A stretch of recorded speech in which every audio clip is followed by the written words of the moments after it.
En marge de la journée africaine de lutte contre la corruption qui se tiendra le 11 juillet 2024 avec pour thème mécanisme de protection efficace des lanceurs d'alerte, outil essentiel dans la lutte contre la corruption, la Haute Autorité pour la bonne gouvernance a envisagé le lundi dernier une nouvelle loi pour les lanceurs d'alerte. Il a pour objectif de mettre en lumière l'importance de protéger ceux qui dénoncent les actes de corruption. Diane Cablancan pour plus de détails.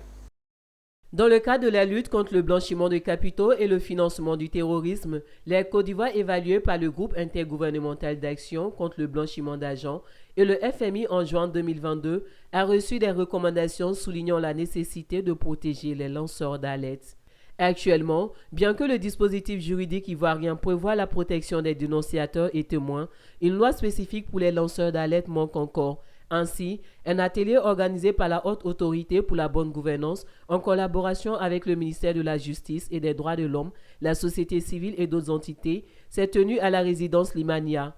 Cet événement vise à élaborer un cadre commun pour la préparation d'une loi nationale et d'un guide technique qui définisse les modalités de protection des lanceurs d'alerte en prélude à la journée africaine de lutte contre la corruption le 11 juillet 2024.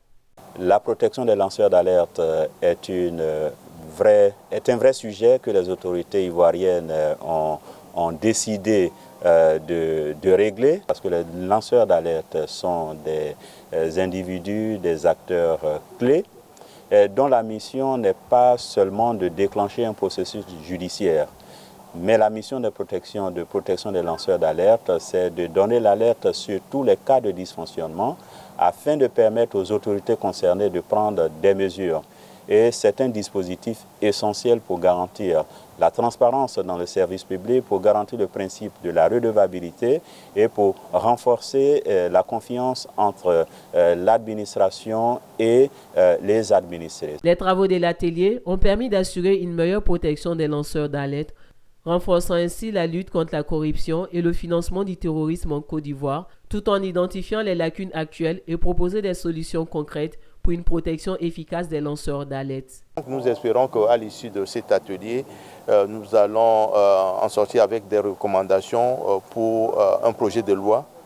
spécifique qui vise la protection des personnes qui signalent des faits de corruption ou des irrégularités, que ce soit dans le cadre du secteur public, mais également du secteur privé. Les conclusions et recommandations de cet atelier serviront de base pour l'élaboration future d'une législation spécifique, consolidant ainsi les efforts du pays dans la lutte contre la corruption et le blanchiment de capitaux.